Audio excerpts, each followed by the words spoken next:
धर्म की, सत्य की जीत होती ही है और सत्य की जीत हुई है। मैंने कहा था सत्यमेव जयते, सत्य कभी पराजित नहीं होता और जो सत्य था वो मेरे साथ था और मेरी विजय हुई। मेरी विजय क्या, भगवा की विजय हुई, सनातन की विजय हुई, राष्ट्र की विजय हुई, विधर्मियों का नाश होगा और नाश हुआ है, यह सुनिश्चित था, जो हुआ है। मैम 17 साल लगे इस पूरे चीज को, बहुत कुछ झेला, बहुत कुछ कष्ट सहा, बहुत कुछ किया, लेकिन देश के लिए जो भी कर सकते हैं करूंगी, किया है और आगे भी करती रहूंगी।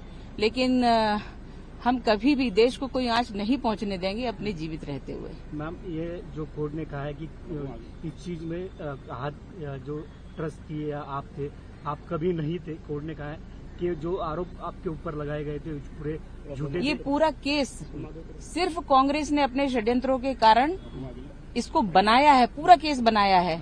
और जब कोई चीज बनावटी होती है तो उसमें आधार नहीं होता और इसलिए इस केस का कोई आधार नहीं था। तो विपक्ष जो कांग्रेस ने आरोप किया था उनको क्या कहेंगे? कांग्रेस तो विधर्मी है।